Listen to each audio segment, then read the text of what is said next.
अगर तुम्हारे साथ बार बार बुरा हो रहा है, अगर जिंदगी बार बार तुम्हें ठुकरा रही है, अगर लोग तुम्हारी अच्छाई का फायदा उठा रहे हैं, तो रुकिए। आज की ये बुद्ध की बात आपकी जिंदगी बदल सकती है। गौतम बुद्ध ने कहा था, जब तुम्हारे साथ बुरा हो रहा हो तो समझ लो ये 3 बातें सच हो रही है, और अगर तुम इन्हें समझ गए तो दुख में भी मुस्कुरा सकोगे, अंधेरे में भी उम्मीद देख सकोगे, और तब वही जिंदगी तुम्हारी ताकत बन जाएगी। तो वीडियो को अंत तक जरूर देखना। और अगर आप भी कभी ये सोचते हैं कि मेरे साथ ही ऐसा क्यों होता है, तो इस सवाल का जवाब आज आपको बुद्ध की इस कहानी से मिलेगा। लेकिन आगे बढ़ने से पहले मैं आपसे एक छोटा सा सवाल पूछना चाहता हूं। क्या आप अभी अपने जीवन के किसी कठिन दौर से गुजर रहे हैं? अगर हाँ, तो नीचे कमेंट में बस हाँ, संघर्ष कर रही हूं लिखिए। ये जानना महत्वपूर्ण है कि आप अकेले नहीं हैं। हम सब इस यात्रा में कहीं न कहीं एक साथ हैं। और अगर ये विषय आपको महत्वपूर्ण लगता है तो इस वीडियो को अभी एक लाइक दे दीजिए, ताकि ये उन तक भी पहुंच सके जिन्हें इसकी सबसे ज्यादा जरूरत है। चलिए बुद्ध की उन 3 रोशन सच्चाइयों की ओर बढ़ते हैं। एक बार एक व्यक्ति जो जीवन भर धर्म और नैतिकता के मार्ग पर चला, जो सदा दूसरों की भलाई के लिए तत्पर रहा, वो भगवान बुद्ध के पास पहुंचा। उसके हृदय में गहरी पीड़ा थी, आंखों में अनगिनत प्रश्न थे। उसने बुद्ध के चरणों में प्रणाम किया और भर्राई हुई आवाज में कहा, भगवान तथागत, मैंने जीवन भर सत्य का मार्ग अपनाया, कभी किसी का अहित नहीं किया, अपनी क्षमता अनुसार दान पुण्य भी किया, लेकिन फिर भी मेरे जीवन में दुख और कठिनाइयां कम होने का नाम ही नहीं लेती। मेरे साथ ही निरंतर बुरा क्यों हो रहा है? क्या मेरी अच्छाई का कोई मूल्य नहीं? बुद्ध ने उस व्यक्ति की ओर करुणा भरी दृष्टि से देखा। उनके मुख पर एक शांत रहस्यमयी मुस्कान थी, और उन्होंने जो कहा वो उस व्यक्ति के लिए और हम सब के लिए एक गहरा सबक है। बुद्ध बोले, हे प्रिय साधक, तुम्हारे साथ जो बुरा हो रहा है वो तुम्हारी अच्छाई का अपमान नहीं, बल्कि तुम्हारी आत्मा की शक्ति, तुम्हारे धैर्य और तुम्हारी समझ की गहन परीक्षा है। जीवन कभी कभी सबसे कठिन प्रश्न पत्र उन्हीं विद्यार्थियों को देता है जिन्हें वो सर्वोच्च श्रेणी में उत्तीर्ण कराना चाहता है। दोस्तों, क्या आपने कभी अपने जीवन में ऐसा महसूस किया है कि जब आप सबसे अधिक नेक और सच्चे होते हैं तो लोग या परिस्थितियां आपकी अच्छाई को, आपकी सहनशीलता को आपकी कमजोरी समझ लेते हैं? क्या आपकी नेकी का कभी गलत फायदा उठाया गया है? नीचे कमेंट बॉक्स में पूरी ईमानदारी से हाँ ऐसा हुआ है या नहीं, मेरी अच्छाई मेरी ताकत रही है, लिखकर अपने अनुभव हमारे साथ साझा कीजिए। आपके अनुभव हमें एक दूसरे को बेहतर समझने में मदद करते हैं। पहली बात, जब तुम्हारे साथ बुरा हो रहा हो तो समझ लो तुम अंदर से अकल्पनीय रूप से मजबूत हो रहे हो। बुद्ध ने उस व्यथित व्यक्ति को समझाते हुए पहला सत्य उजागर किया। जिस प्रकार सोने की शुद्धता को परखने के लिए उसे प्रचंड अग्नि में बार बार तपाया जाता है, उसे गलाया जाता है, उसी प्रकार मनुष्य की आत्मा को निर्मल और मजबूत बनाने के लिए जीवन उसे दुखों और चुनौतियों की अग्नि में डालता है। कठिनाइयां तुम्हें तोड़ने नहीं, बल्कि तुम्हारे भीतर छिपी हुई असीम शक्ति को जगाने आती है। जब तुम्हें लगता है कि तुम हर तरफ से टूट रहे हो, जब तुम्हारा धैर्य जवाब देने लगता है, वास्तव में उस गहन पीड़ा और संघर्ष के क्षणों में तुम्हारा असली स्वरूप, तुम्हारा आंतरिक बल, तुम्हारा सच्चा साहस आकार ले रहा होता है। कभी एक विशाल सदियों पुराने वृक्ष की जड़ों की कल्पना करो। वे कितनी गहरी, कितनी मजबूती से धरती के अंधकार में फैली होती है, कितने पत्थरों और बाधाओं को चीरकर अपना मार्ग बनाती है। उन्हीं गहरी और मजबूत जड़ों के कारण वो वृक्ष आंधी तूफान में भी अड़िग खड़ा रहता है, ऊंचाइयों को छूता है और अनेकों को छाया और आश्रय देता है।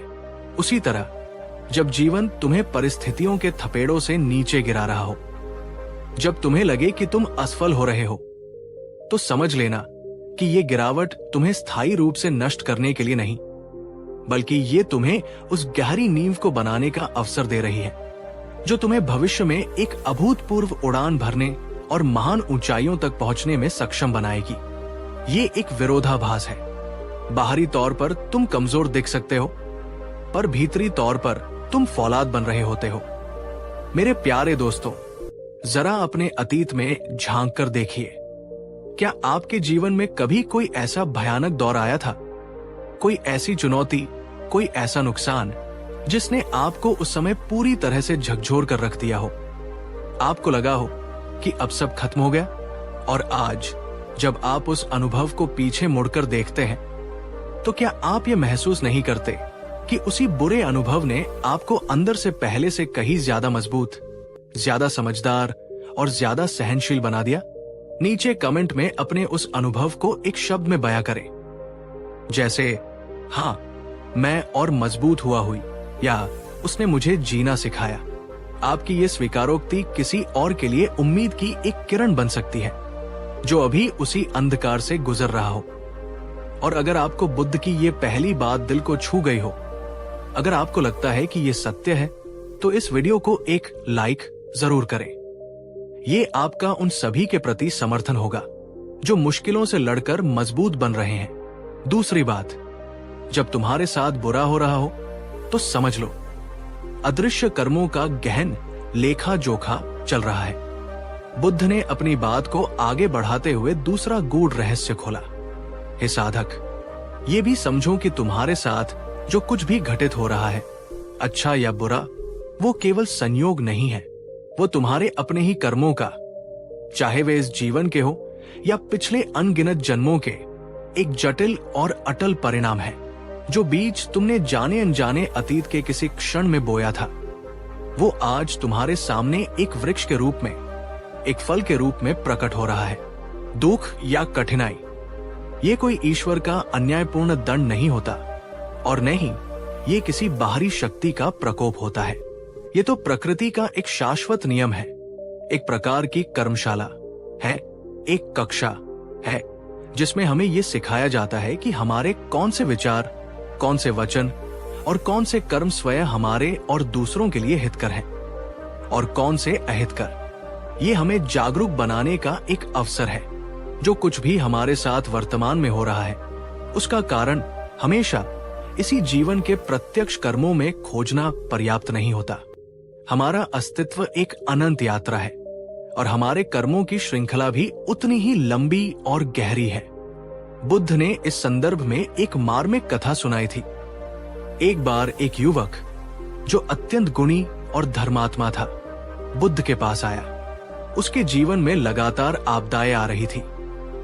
उसने दुखी होकर बुद्ध से पूछा, भगवान, मैंने तो अपने होश में आज तक किसी चींटी को भी कष्ट नहीं पहुंचाया, सदैव दूसरों की सहायता की, फिर मेरे ही भाग्य में इतने दुख और पीड़ा क्यों लिखे हैं? मेरे कौन से पापों की मुझे ये सजा मिल रही है? बुद्ध ने अत्यंत करुणा से उसकी ओर देखा और मुस्कुराकर कहा, पुत्र, तुम्हारे इस जीवन के कर्म तो दर्पण की तरह स्वच्छ और निर्मल है, इसमें कोई संदेह नहीं, लेकिन तुम्हारी आत्मा की ये यात्रा तो अनादि काल से चली आ रही है। क्या तुम अपने उन असंख्य पिछले जन्मों के कर्मों को जानते हो? क्या तुम्हें स्मरण है कि तुमने उन जन्मों में कौन से बीज बोए थे? ये वर्तमान दुख शायद उन्हीं किन्हीं विस्मृत कर्मों का फल है, जो अब पककर तुम्हारे सामने आया है। इसे सजा मत समझो, इसे उस ऋण का भुगतान समझो जो अब चुकता हो रहा है, ताकि तुम्हारी आत्मा और निर्मल हो सके। ये समझ हमें शिकायत करने या भाग्य को कोसने से रोकती है, और हमें अपने कर्मों के प्रति अधिक जिम्मेदार और जागरूक बनाती है। दोस्तों, ये एक बहुत गहरा और कभी कभी कठिन लगने वाला सिद्धांत है। क्या आप इस बात में विश्वास करते हैं कि हमारे जीवन की घटनाएं, विशेषकर हमारी मुश्किलें, कहीं न कहीं हमारे अपने ही पिछले कर्मों से जुड़ी हो सकती है, चाहे हम उन्हें याद न रख पाए? नीचे कमेंट बॉक्स में सिर्फ एक शब्द कर्म लिखकर अपनी सहमति या अपने विचार व्यक्त करें। अगर आप मानते हैं कि कर्म का फल चाहे देर से ही सही पर मिलता अवश्य है, या यदि आपके मन में इस विषय पर कोई प्रश्न है तो वो भी पूछ सकते हैं। यदि बुद्ध की कर्म की ये शिक्षा आपको अपने जीवन को और अधिक जिम्मेदारी और सजगता से जीने की प्रेरणा देती है, तो इस वीडियो को उन मित्रों के साथ शेयर करें जो शायद अपने दुखों का कारण नहीं समझ पा रहे हैं। शायद ये उन्हें एक नई दृष्टि दे।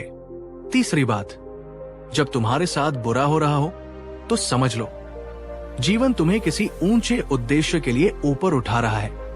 और फिर बुद्ध ने उस व्यक्ति को और हम सबको तीसरा और सबसे आशावादी सत्य बताया। जी हां, आपने सही सुना।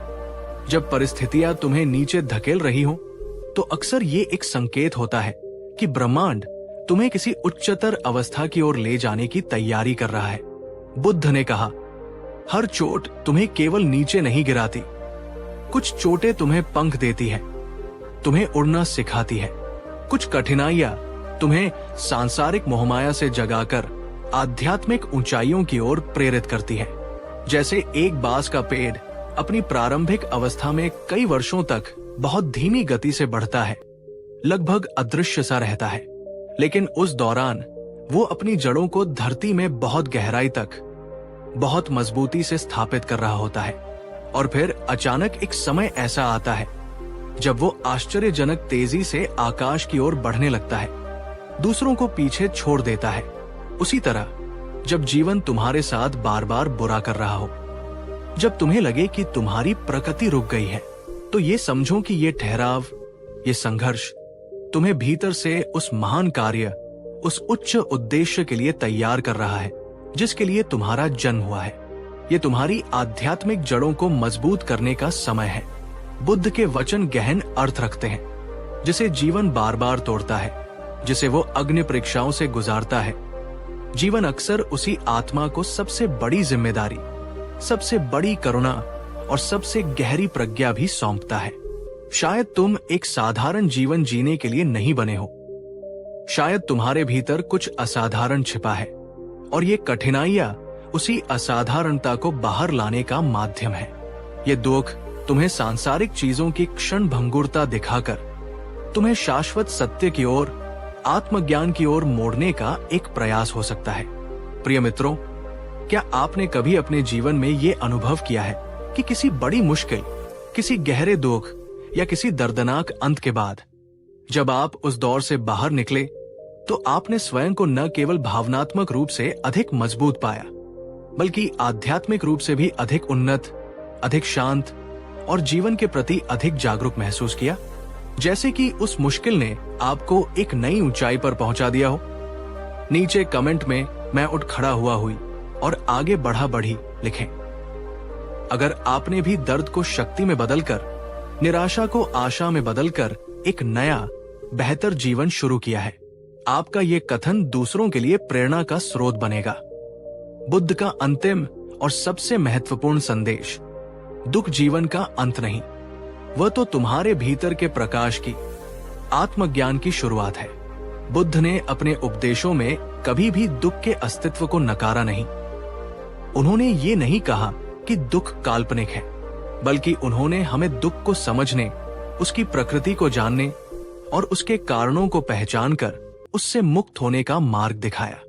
उन्होंने कहा, तुम अपने दुख से जितना भागोगे वो उतना ही तुम्हारा पीछा करेगा, लेकिन जिस क्षण तुम रुककर साहस के साथ अपने दुख को समझने का प्रयास करोगे, उसी क्षण तुम अपने अंदर की असीम शांति और रोशनी से जुड़ना शुरू कर दोगे।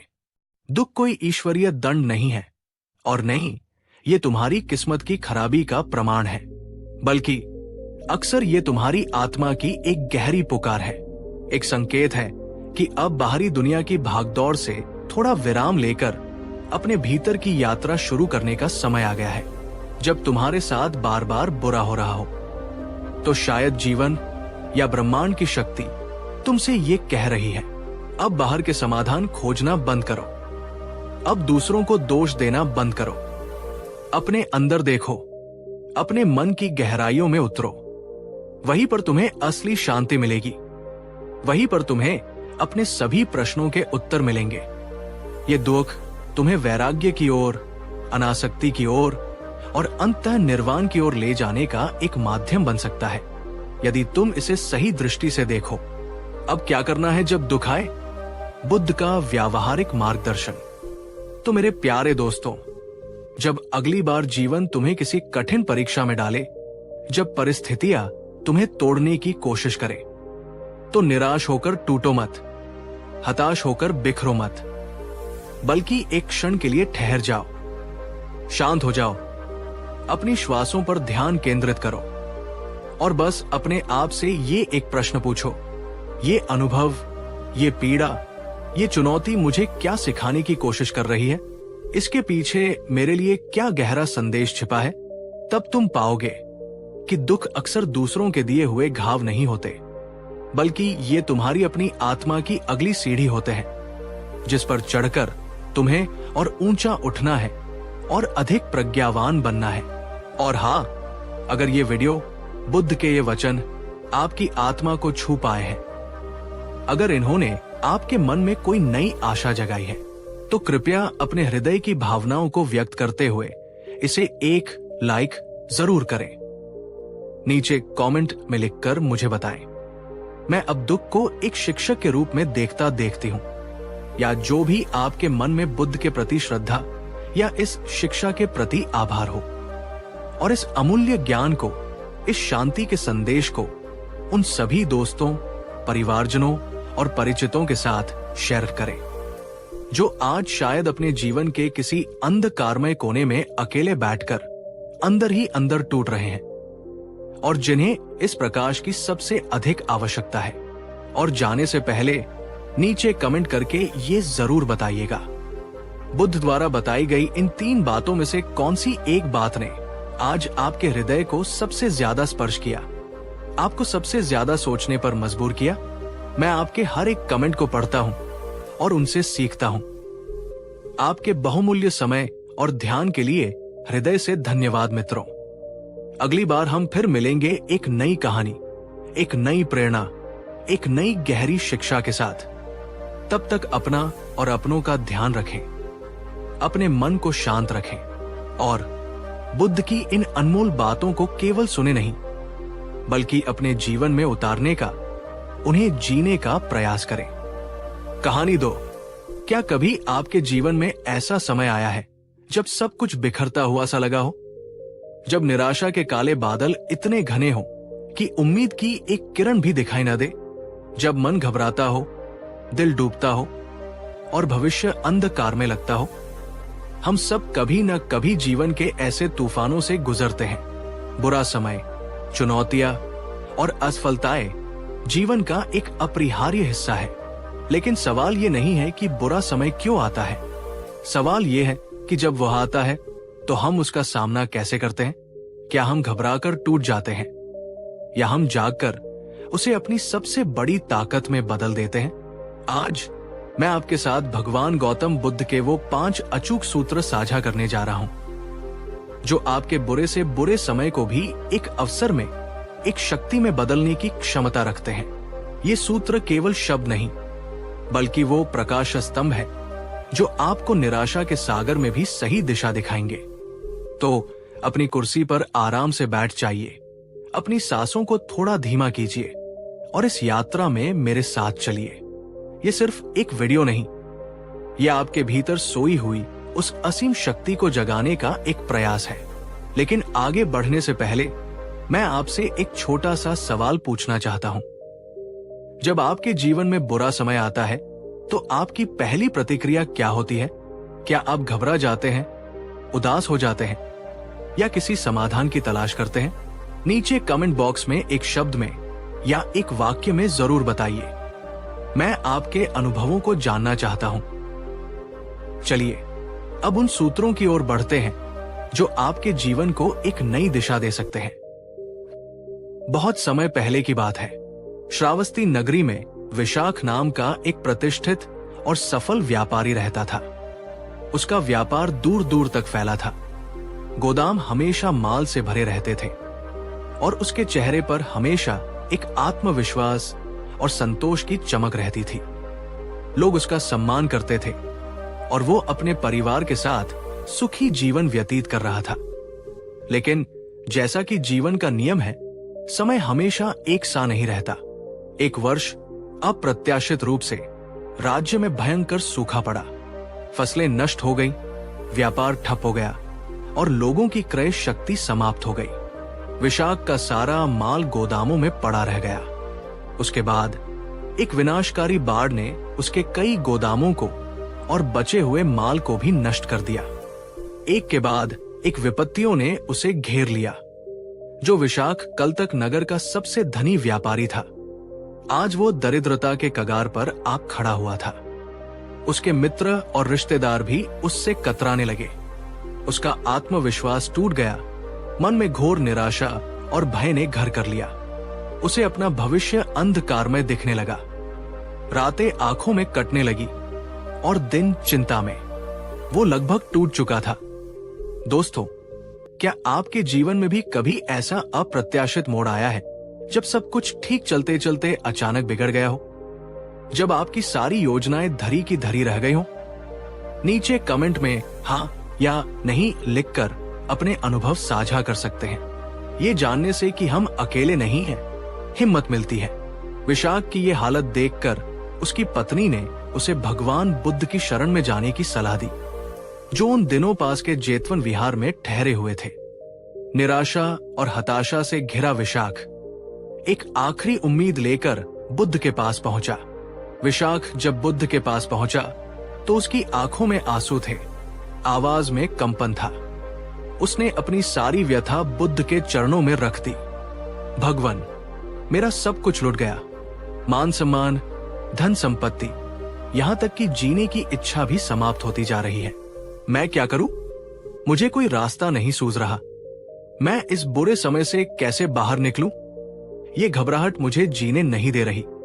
बुद्ध ने शांति से उसकी सारी बातें सुनी। उनके चेहरे पर न कोई आश्चर्य था, न कोई व्यग्रता, केवल अपार करुणा और शांति।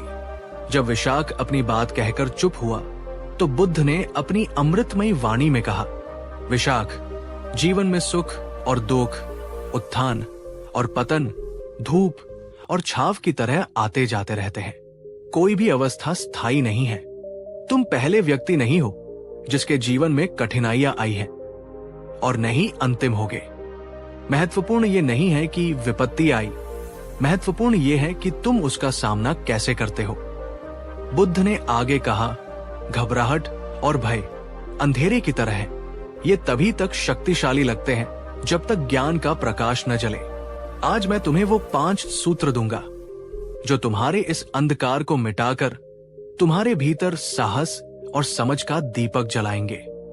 ये सूत्र तुम्हें न केवल इस बुरे समय से बाहर निकालेंगे, बल्कि इसे तुम्हारी सबसे बड़ी ताकत में बदल देंगे।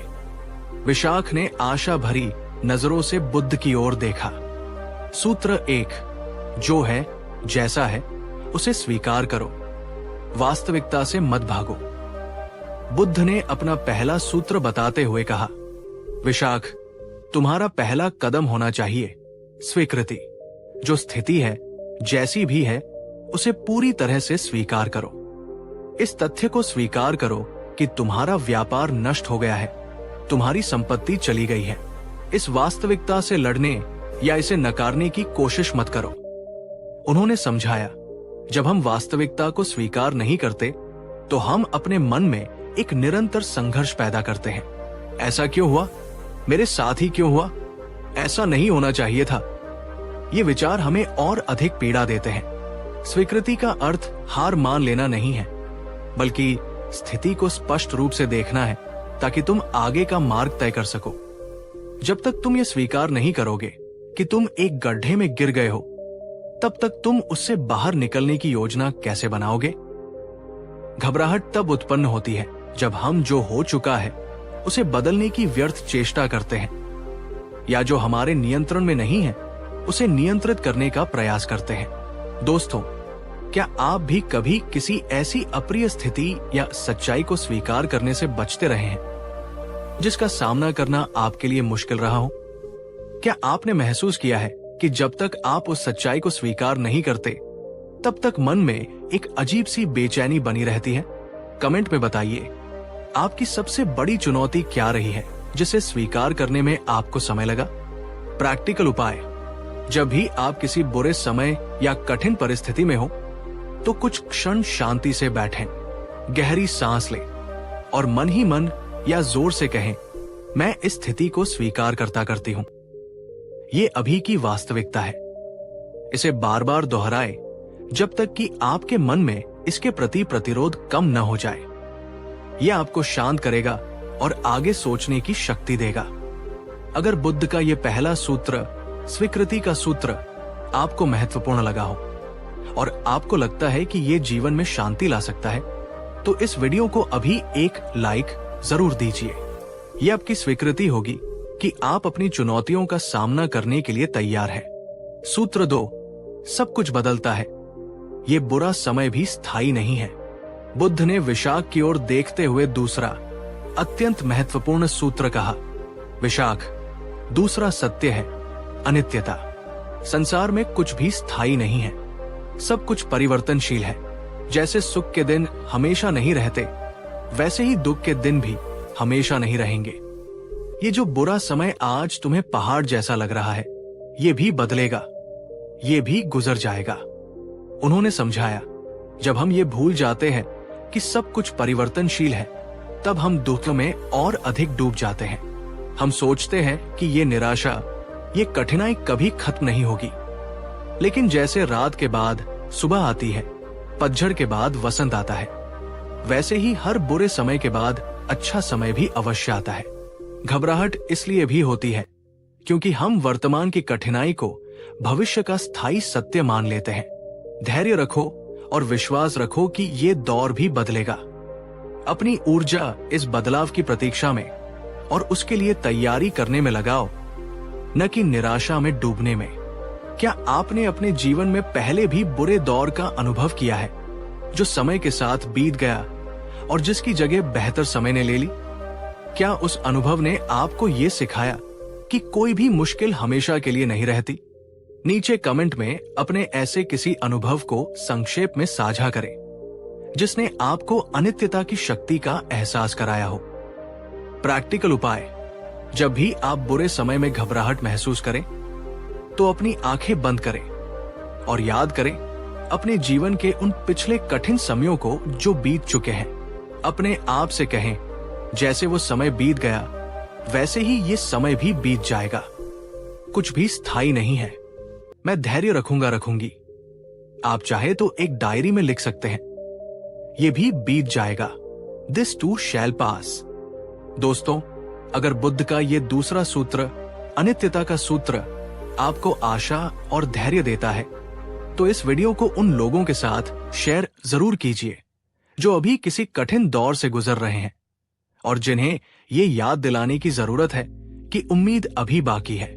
आपका एक शेयर किसी को हिम्मत दे सकता है। सूत्र 3, भीतर देखो, अपनी शक्ति को पहचानो, बाहर नहीं, अंदर है समाधान। बुद्ध ने विशाख को तीसरा सूत्र देते हुए कहा, विशाख, जब बाहरी परिस्थितियां प्रतिकूल हो, तो अपनी दृष्टि बाहर से हटाकर अपने भीतर की ओर मोड़ो। तुम्हारी असली शक्ति, तुम्हारा असली सहारा तुम्हारे भीतर ही है। घबराहट मन की एक अवस्था है और मन को साधने की शक्ति तुम्हारे अपने पास है। उन्होंने विस्तार से बताया, हम अक्सर समाधान बाहर ढूंढते हैं, लोगों में, परिस्थितियों के बदलने में, लेकिन जब तक हमारा मन अशांत और भयभीत रहेगा, तब तक बाहरी सहायता भी निष्प्रभावी रहेगी। अपने मन को देखो, अपने विचारों को देखो। तुम पाओगे कि तुम्हारी अधिकांश घबराहट भविष्य की उन कल्पनाओं से उत्पन्न हो रही है जो अभी घटित भी नहीं हुई है, या अतीत की उन घटनाओं से जिन्हें तुम बदल नहीं सकते। ध्यान करो, अपनी सांसों पर ध्यान केंद्रित करो। जब तुम अपने मन को शांत करना सीख जाओगे, तो तुम पाओगे कि तुम्हारे भीतर साहस, विवेक और सहन शक्ति का असीम भंडार है। बुरा समय तुम्हारी आंतरिक शक्तियों को जगाने का एक अवसर भी हो सकता है। क्या आपने कभी महसूस किया है कि जब आप शांत मन से किसी समस्या के बारे में सोचते हैं, तो आपको बेहतर समाधान मिलते हैं, बजाय इसके कि जब आप घबराए हुए हो? क्या आपने कभी ध्यान या किसी भी प्रकार की माइंडफुलनेस तकनीक का अभ्यास किया है और उसके लाभ महसूस किए हैं? कमेंट में अपने अनुभव बताइए। हाँ, मैंने ध्यान से शांति पाई है या नहीं, पर मैं प्रयास करना चाहूंगी।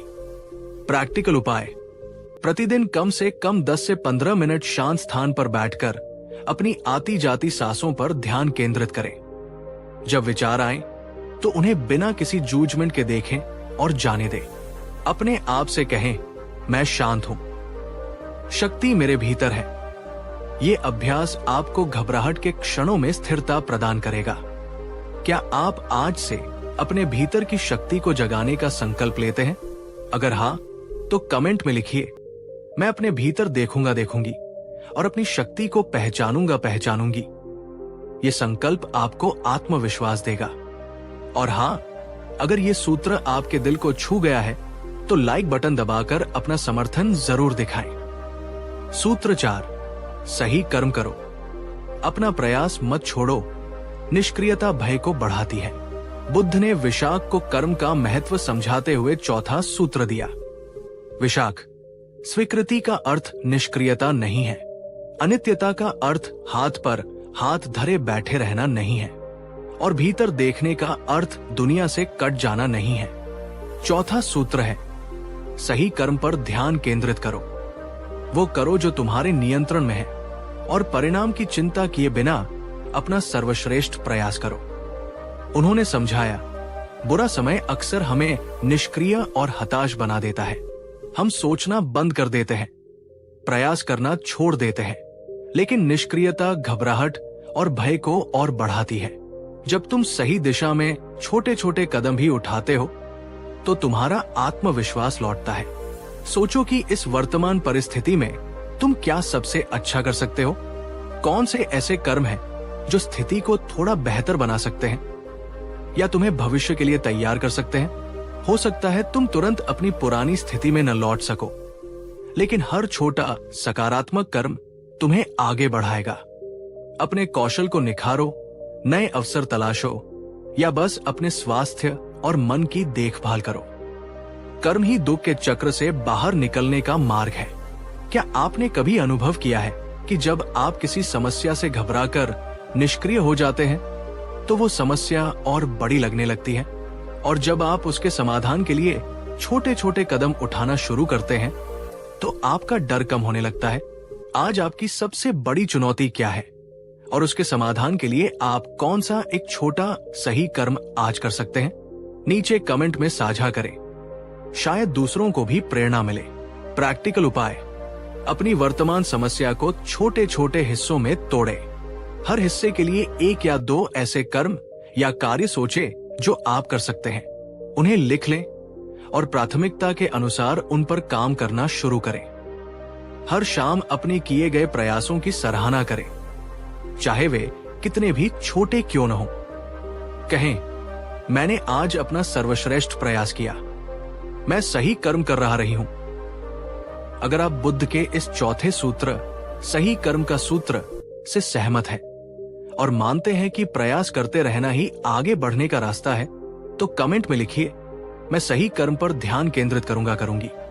और इस वीडियो को लाइक करना न भूलें ताकि ये संदेश अधिक लोगों तक पहुंच सके। सूत्र 5, सबके प्रति करुणा रखो, विशेषकर स्वयं के प्रति। प्रेम ही शक्ति है। बुद्ध ने अपने अंतिम और सबसे महत्वपूर्ण सूत्रों में से एक बताते हुए कहा, विशाख, 5वां सूत्र है करुणा। सबके प्रति और विशेष रूप से स्वयं के प्रति करुणा का भाव रखो। जब हम बुरे समय से गुजर रहे होते हैं तो हम अक्सर स्वयं के प्रति बहुत कठोर हो जाते हैं। हम खुद को दोष देते हैं, अपनी कमियां निकालते हैं और अपने प्रति नकारात्मक हो जाते हैं। उन्होंने समझाया, याद रखो, तुम इंसान हो और गलतियां करना या असफल होना मानवीय स्वभाव का हिस्सा है। जैसे तुम किसी मित्र को उसके बुरे समय में स्नेह और सहानुभूति देते हो, वैसे ही स्वयं को भी दो। अपनी पीड़ा को समझो, अपने भय को स्वीकारो और अपने प्रति कोमल बनो। आत्मकरुणा तुम्हें हील करने और फिर से उठ खड़े होने की शक्ति देगी। इसके साथ ही दूसरों के प्रति भी करुणा रखो जो शायद तुमसे भी अधिक कष्ट में हो। जब तुम दूसरों की मदद करते हो तो तुम अपनी पीड़ा से ऊपर उठते हो और तुम्हें एक नया उद्देश्य मिलता है। करुणा तुम्हारे हृदय को विशाल बनाती है और घबराहट को दूर करती है। क्या आप बुरे समय में अक्सर खुद को कोसते हैं या अपनी गलतियों के लिए खुद को माफ नहीं कर पाते? क्या आपने कभी महसूस किया है कि जब आप खुद के प्रति थोड़े नरम होते हैं तो आपको बेहतर महसूस होता है और समस्याओं का सामना करने की हिम्मत मिलती है? आज आप अपने लिए एक आत्मकरुणा का कौन सा छोटा सा कार्य करेंगे, जैसे अपनी पसंद की कोई चीज करना, खुद को आराम देना या अपनी किसी छोटी सफलता के लिए खुद को शाबाशी देना। प्रैक्टिकल उपाय: जब आप घबराहट या आत्मग्लानि महसूस करें तो अपने हाथ को अपने हृदय पर रखें और स्वयं से कहें, मैं पीड़ित हूं और ये ठीक है, मैं अपने प्रति दयालु रहूंगी। मैं इस भावना को प्रेम और करुणा के साथ स्वीकार करती हूं। साथ ही किसी ऐसे व्यक्ति की मदद करने का प्रयास करें जिसे आपकी आवश्यकता हो, चाहे वो छोटी सी मदद ही क्यों न हो। दोस्तों, बुद्ध का ये 5वां सूत्र, करुणा का सूत्र, हमें सिखाता है कि प्रेम और सहानुभूति में कितनी शक्ति है। अगर आप भी मानते हैं कि आत्मकरुणा और दूसरों के प्रति दया हमें मजबूत बनाती है, तो कमेंट में एक हार्ट इमोजी पोस्ट करें और इस वीडियो को शेयर करें ताकि करुणा का ये संदेश दुनिया में फैले। विशाख ने बुद्ध के 5 सूत्रों को अपने हृदय में धारण कर लिया। उसने सबसे पहले अपनी स्थिति को स्वीकार किया। उसने मान लिया कि वो अब पहले जैसा धनी नहीं रहा। फिर उसने अनित्यता के सिद्धांत पर मनन किया और विश्वास किया कि ये बुरा समय भी बीत जाएगा। उसने प्रतिदिन ध्यान करना शुरू किया, अपने मन को शांत किया और अपने भीतर की शक्तियों को पहचाना। उसने निष्क्रिय बैठने के बजाय छोटे छोटे सही कर्म करने शुरू किए। उसने अपने बचे हुए थोड़े से धन से एक नया छोटा व्यापार शुरू करने की योजना बनाई। उसने दूसरों की मदद भी की जितना उससे बन सका और सबसे महत्वपूर्ण, उसने स्वयं के प्रति करुणा रखी। उसने खुद को पिछली गलतियों के लिए माफ किया और नई शुरुआत के लिए खुद को प्रोत्साहित किया। धीरे धीरे विशाख के जीवन में परिवर्तन आने लगा। उसका मन शांत रहने लगा, घबराहट कम हो गई, उसका छोटा सा व्यापार भी बढ़ने लगा। लोग उसके बदले हुए स्वभाव और उसकी दृढ़ता को देखकर फिर से उसका सम्मान करने लगे। कुछ वर्षों में विशाख ने न केवल अपनी खोई हुई संपत्ति का कुछ हिस्सा वापस पा लिया, बल्कि उसने उससे भी कीमती चीज पाई, मन की शांति, आत्मविश्वास और जीवन की गहरी समझ। बुरा समय उसके लिए अभिशाप नहीं, बल्कि एक वरदान साबित हुआ, जिसने उसे भीतर से और अधिक मजबूत और प्रज्ञावान बना दिया था। वो समझ गया था कि बुद्ध के सूत्र केवल शब्द नहीं, बल्कि जीवन जीने की कला है। तो मेरे प्यारे मित्रों, विशाख की कहानी और बुद्ध के ये 5 सूत्र हमें यही सिखाते हैं कि बुरा समय हमें तोड़ने के लिए नहीं, बल्कि हमें जगाने के लिए आता है। ये हमें अवसर देता है अपनी कमजोरियों को पहचानने का, अपनी आंतरिक शक्तियों को खोजने का और जीवन को एक नई दृष्टि से देखने का। स्वीकार करो, याद रखो, सब कुछ बदलता है। अपने भीतर देखो, सही कर्म करो और करुणा रखो। ये 5 दीपक हैं जो आपके जीवन के हर अंधकार को मिटा सकते हैं। घबराइए मत, जागिए, क्योंकि हर रात के बाद सुबह होती है और हर चुनौती अपने साथ एक अवसर लेकर आती है। अगर बुद्ध के इन सूत्रों ने और विशाख की कहानी ने आपके हृदय को छुआ है, अगर आपको अपने जीवन की किसी भी चुनौती का सामना करने के लिए थोड़ी सी भी प्रेरणा या शक्ति मिली है, तो इस वीडियो को एक लाइक देकर अपना स्नेह अवश्य प्रकट करें और नीचे कमेंट में लिखकर मुझे बताएं, इन 5 सूत्रों में से कौन सा सूत्र आज आपको सबसे अधिक प्रासंगिक और शक्तिशाली लगा। और हाँ, यदि आप किसी ऐसे व्यक्ति को जानते हैं जो इस समय किसी कठिन दौर से गुजर रहा है, जो घबराया हुआ है या जिसे सहारे की जरूरत है, तो ये वीडियो उसके साथ शेयर जरूर करें। हो सकता है आपका एक शेयर किसी के जीवन में आशा की एक नई किरण जगा दे। ज्ञान और सकारात्मकता बांटने से बढ़ती है। अगर आपने अभी तक हमारे चैनल इनर अवेकनिंग को सब्सक्राइब नहीं किया है, तो ऐसे ही जीवन को रूपांतरित करने वाले, मन को शांति और शक्ति देने वाले वीडियोस के लिए अभी सब्सक्राइब करें। और उस घंटी के आइकन को भी दबा दे ताकि हमारी कोई भी नई प्रस्तुति आपसे छूट न जाए। जाने से पहले मैं आपसे एक व्यक्तिगत प्रश्न पूछना चाहता हूं। आज इस समय आपके जीवन की सबसे बड़ी चुनौती या बुरा समय क्या है जिसका आप सामना कर रहे हैं? और बुद्ध के इन सूत्रों में से किस सूत्र को आप सबसे पहले अपने जीवन में उतारने का प्रयास करेंगे? कृपया नीचे कमेंट बॉक्स में अपने विचार और भावनाएं खुलकर साझा करें। याद रखिए, अपनी चुनौतियों को स्वीकार करना और उनके बारे में बात करना उन्हें हल करने की दिशा में पहला कदम होता है। हम सब इस यात्रा में एक साथ हैं। कहानी 2, क्या आपका मन भी अक्सर भविष्य की अनिश्चितताओं में उलझा रहता है? क्या छोटी छोटी बातें भी आपको घंटों सोचने पर मजबूर कर देती हैं? क्या अगर ऐसा हो गया तो, या कहीं वैसा न हो जाए? जैसे विचार आपकी रातों की नींद और दिन का चैन छीन लेते हैं? अगर हाँ, तो आप अकेले नहीं हैं। चिंता एक ऐसा अदृश्य बोझ है जिसे आज दुनिया में करोड़ों लोग ढो रहे हैं। ये एक ऐसी आग है जो भीतर ही भीतर हमें जलाती रहती है। लेकिन क्या हो अगर मैं आपसे कहूं कि इस चिंता को जड़ से खत्म करने का एक मार्ग है, एक ऐसा मार्ग जो हजारों साल पहले एक महाज्ञानी ने दिखाया था। हाँ, हम बात कर रहे हैं भगवान गौतम बुद्ध की। नमस्कार दोस्तों, आपका हृदय से स्वागत है। आज हम बुद्ध की उन अनमोल शिक्षाओं में गोता लगाएंगे जो हमें सिखाती है कि चिंता आखिर है क्या, ये क्यों होती है, और सबसे महत्वपूर्ण, इसे जड़ से कैसे समाप्त किया जा सकता है। ये यात्रा थोड़ी लंबी हो सकती है, लेकिन मैं आपसे वादा करता हूं, अगर आप अंत तक बने रहे तो आपको चिंता के इस चक्रव्यूह से बाहर निकलने की कुछ अचूक कुंजियां अवश्य मिलेंगी।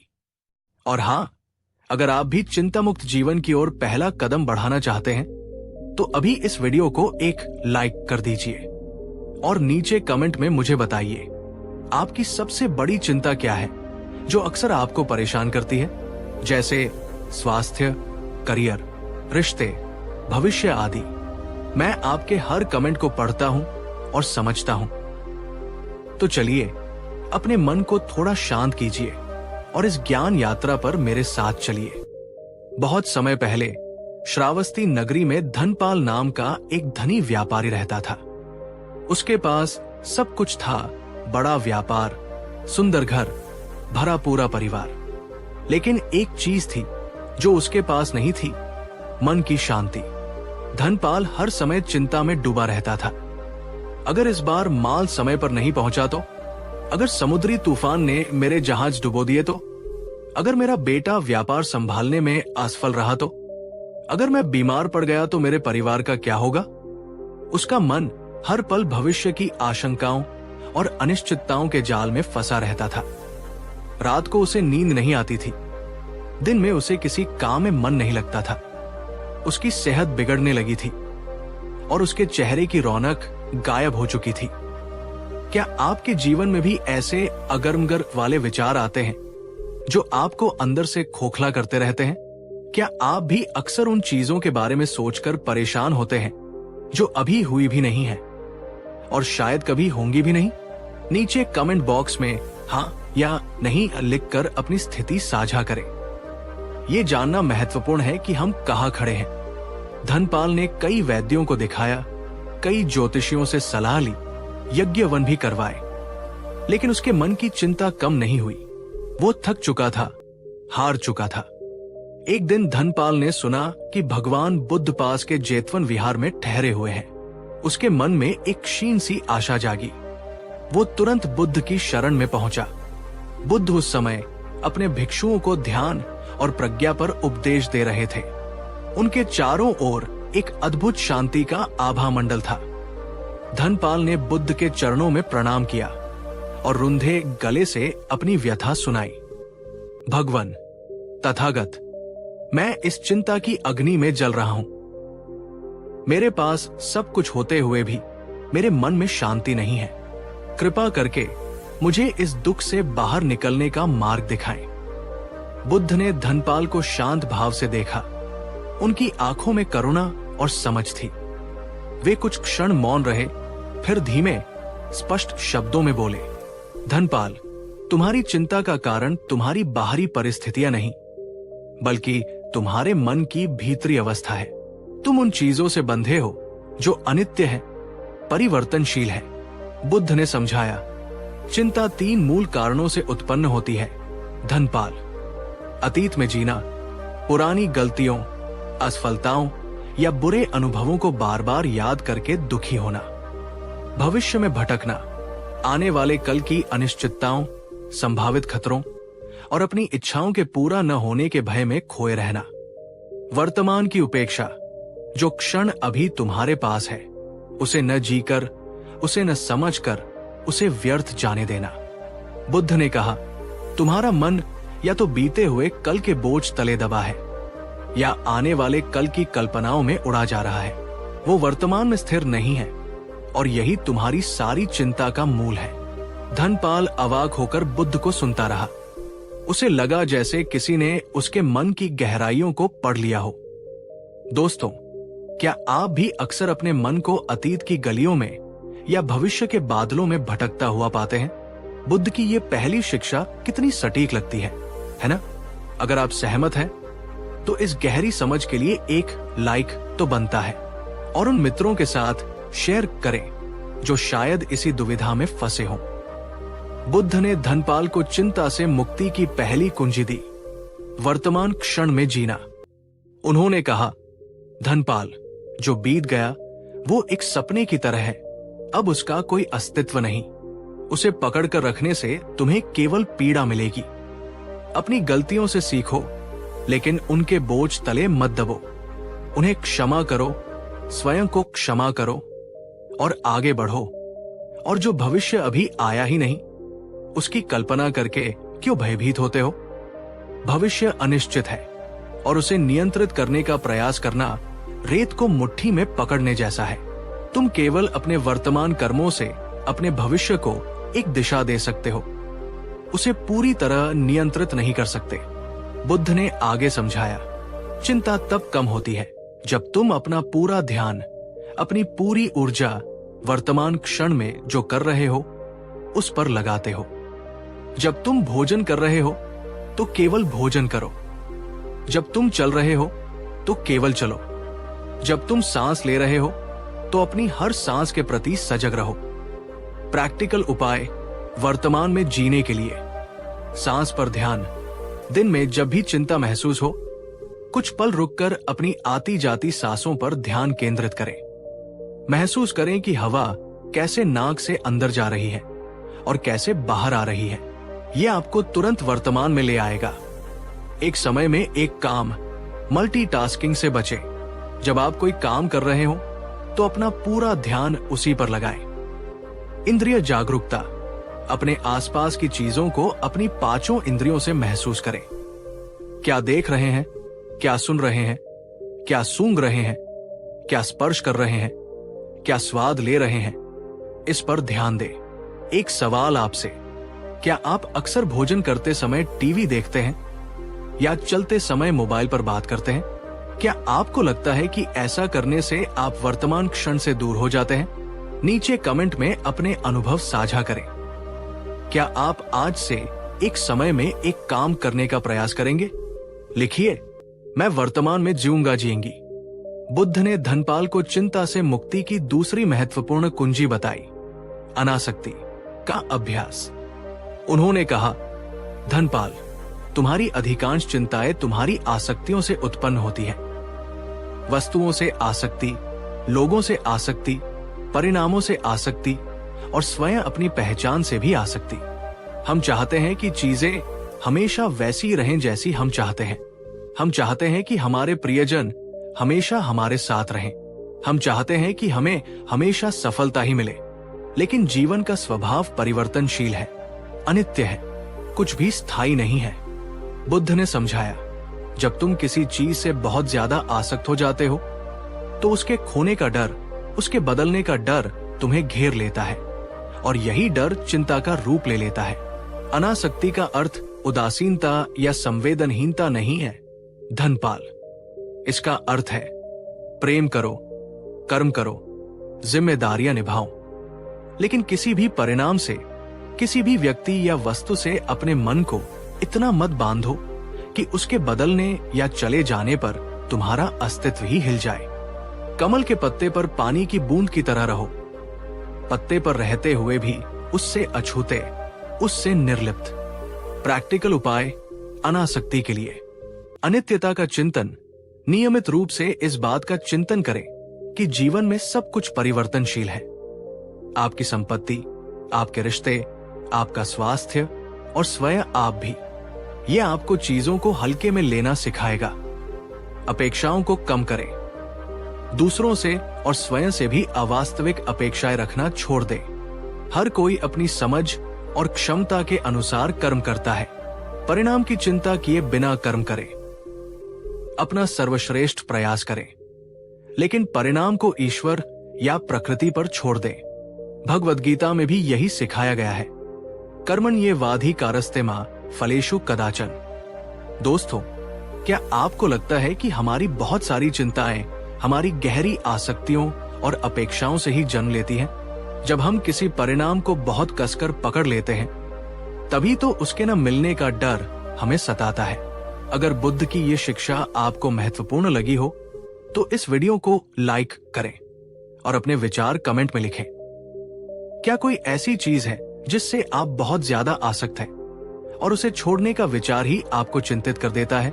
बुद्ध ने धनपाल को चिंता से मुक्ति की तीसरी और अत्यंत शक्तिशाली कुंजी दी। मन का अवलोकन और विचारों के प्रति जागरूकता, माइंडफुलनेस ऑफ थॉट्स विपासना।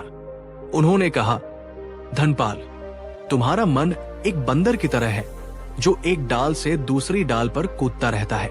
ये निरंतर विचार उत्पन्न करता रहता है, सकारात्मक, नकारात्मक, व्यर्थ। चिंता तब बढ़ती है जब तुम इन नकारात्मक और भयभीत करने वाले विचारों से अपनी पहचान जोड़ लेते हो, उन्हें सत्य मान लेते हो और उनमें बह जाते हो। बुद्ध ने सिखाया, तुम्हें अपने विचारों का गुलाम नहीं बल्कि उनका साक्षी बनना है। जैसे तुम नदी के किनारे बैठकर नदी के प्रवाह को देखते हो, वैसे ही अपने मन में उठने वाले विचारों को बिना किसी लागल पेट, बिना किसी निर्णय के देखो कि वे कैसे उठते हैं, कुछ देर ठहरते हैं और फिर विलीन हो जाते हैं। जब तुम विचारों को केवल विचार के रूप में देखना सीख जाते हो, ये सिर्फ एक विचार है, ये मैं नहीं हूं, ये वास्तविकता नहीं है, तो उनकी शक्ति तुम पर कम हो जाती है। तुम उनसे दूरी बना पाते हो। प्रैक्टिकल उपाय मन के अवलोकन के लिए विचारों को लेबल करें। जब कोई चिंताजनक विचार आए तो उसे मन ही मन लेबल करें। जैसे, ये चिंता का विचार है, ये भविष्य का डर है, ये अतीत का पछतावा है। इससे आप उस विचार से अलग हो पाएंगे। विचारों को आने जाने दें। विचारों से लड़े नहीं, उन्हें दबाने की कोशिश न करें। उन्हें आकाश में बादलों की तरह आने और जाने दें। आप आकाश हैं, विचार बादल है। ध्यान का अभ्यास, विपश्यना जैसी ध्यान पद्धतियां विशेष रूप से विचारों के प्रति जागरूकता और साक्षी भाव विकसित करने में मदद करती है। एक गहरा सवाल, क्या आप अक्सर अपने नकारात्मक विचारों को ही अपनी सच्चाई मान लेते हैं? क्या आपको लगता है कि आप वही हैं जो आपके विचार कहते हैं? बुद्ध कहते हैं, आप अपने विचारों से कहीं ज्यादा हैं। नीचे कमेंट में बताइए, क्या आप आज से अपने विचारों के साक्षी बनने का प्रयास करेंगे? लिखिए, मैं अपने विचारों का साक्षी बनूंगी। ये एक शक्तिशाली संकल्प है। धनपाल ने बुद्ध की इन 3 कुंजियों को अपने जीवन में उतारने का निश्चय किया। शुरुआत में ये बहुत कठिन था। उसका मन बार बार पुरानी आदतों की ओर भागता। चिंता के विचार उसे घेर लेते, लेकिन वो निराश नहीं हुआ। वो प्रतिदिन सुबह और शाम ध्यान करता, अपनी सांसों के प्रति सजग रहता। वो अपने व्यापार के निर्णय लेते समय भी अनासक्ति का भाव रखने का प्रयास करता, अपना सर्वश्रेष्ठ करता, पर परिणाम की अत्यधिक चिंता नहीं करता। जब भी उसके मन में चिंताजनक विचार उठते, वो उन्हें पहचानने और उनसे दूरी बनाने का अभ्यास करता। धीरे धीरे महीनों के अभ्यास के बाद धनपाल ने अपने भीतर एक अद्भुत परिवर्तन महसूस किया। उसका मन शांत रहने लगा था। चिंता के बादल अब भी कभी कभार आते थे, लेकिन वे उसे पहले की तरह घेर नहीं पाते थे। वो उन्हें आते जाते देख सकता था, बिना उनमें उलझे। उसे रात को अच्छी नींद आने लगी। उसके चेहरे पर खोई हुई रौनक लौट आई। उसके परिवार और व्यापार में भी सकारात्मक बदलाव आने लगे, क्योंकि अब वो अधिक शांत, स्पष्ट और केंद्रित मन से निर्णय लेता था। एक दिन वो पुनः बुद्ध के पास गया। इस बार उसके चेहरे पर कृतज्ञता और शांति के भाव थे। उसने बुद्ध के चरणों में प्रणाम किया और कहा, भगवान, आपकी शिक्षाओं ने मुझे नया जीवन दिया है। आपने मुझे चिंता के अंधकार से निकालकर शांति के प्रकाश में पहुंचा दिया है। बुद्ध मुस्कुराए और कहा, धनपाल, ये मैंने नहीं, तुमने स्वयं किया है। मैंने तो केवल मार्ग दिखाया, उस पर चले तुम स्वयं हो। चिंता का उपचार तुम्हारे अपने भीतर ही था, तुमने उसे खोज लिया है। तो मेरे प्यारे दोस्तों, धनपाल की ये कहानी हमें दिखाती है कि बुद्ध की शिक्षाएं आज भी उतनी ही प्रासंगिक और शक्तिशाली है जितनी वे 2500 साल पहले थी। चिंता एक स्वाभाविक मानवीय भावना हो सकती है, लेकिन इसे अपने जीवन पर हावी होने देना आवश्यक नहीं है।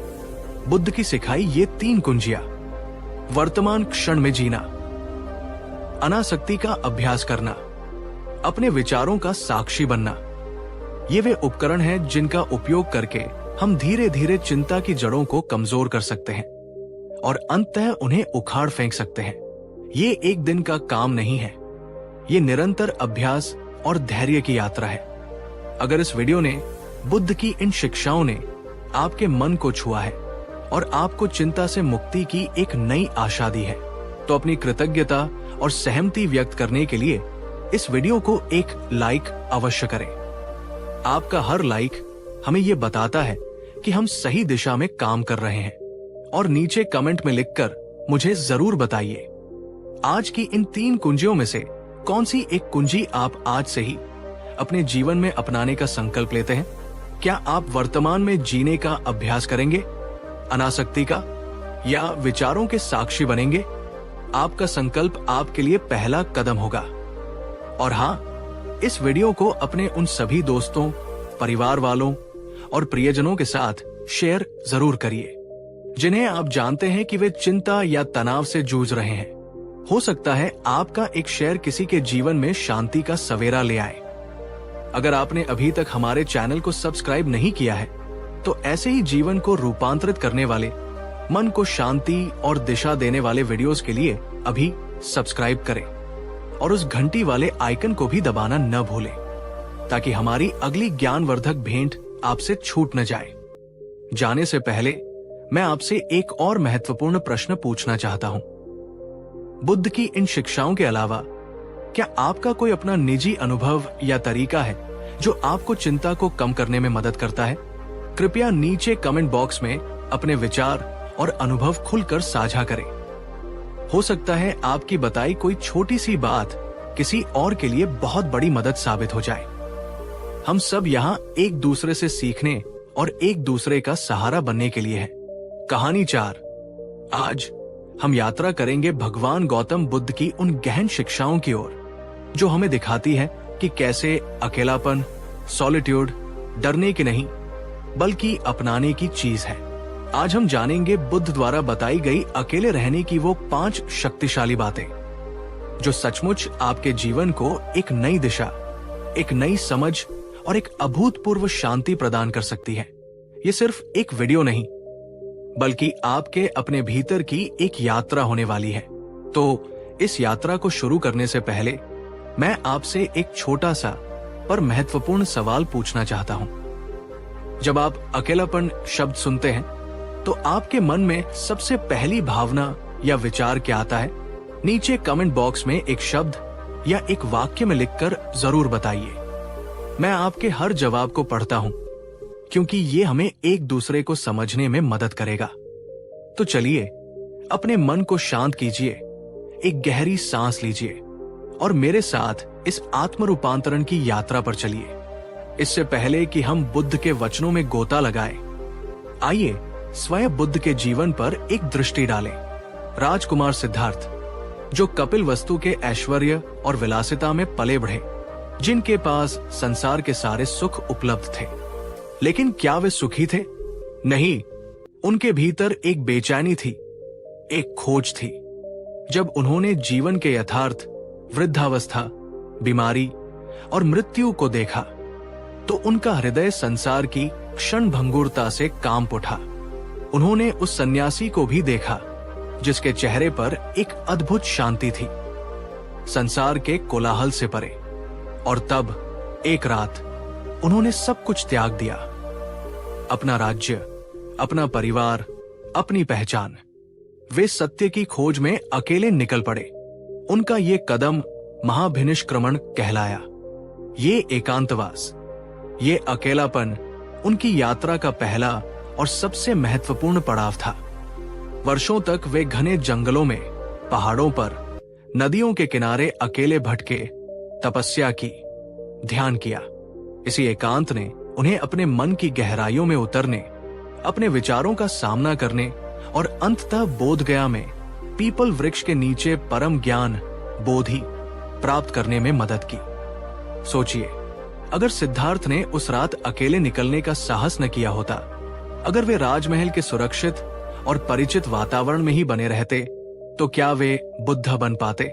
ये कहानी हमें सिखाती है कि महानतम खोजें अक्सर एकांत में ही जन्म लेती है।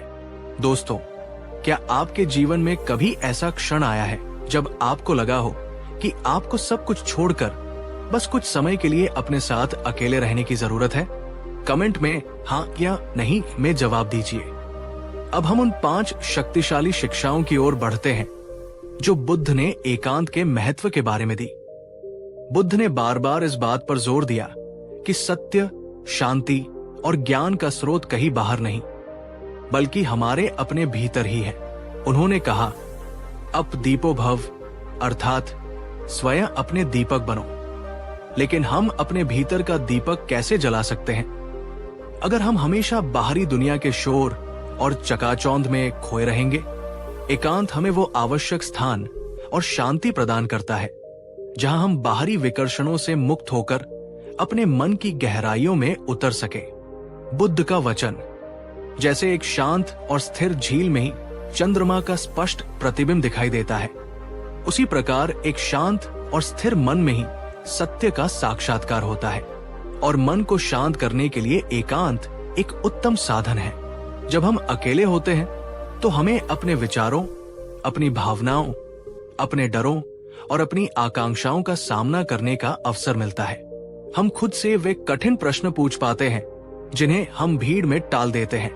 मैं वास्तव में कौन हूं? मेरे जीवन का उद्देश्य क्या है? मुझे वास्तव में किस चीज से खुशी मिलती है? मेरे कौन से विचार मुझे बांध रहे हैं? आपसे एक सवाल, पिछली बार कब आपने कम से कम 1 घंटा बिना किसी मोबाइल, टीवी या किसी व्यक्ति के साथ सिर्फ अपने विचारों के साथ बिताया था? कमेंट में बताइए। आज ही, 1 हफ्ता पहले, याद नहीं। ईमानदारी से जवाब दीजिएगा। एकांत में आत्मचिंतन का प्रैक्टिकल उपाय। प्रतिदिन कम से कम 15 से 30 मिनट का समय निकालें जब आप पूरी तरह अकेले हों। इस समय कोई भी इलेक्ट्रॉनिक उपकरण अपने पास न रखें। बस शांत बैठें और अपनी सांसों पर ध्यान दें।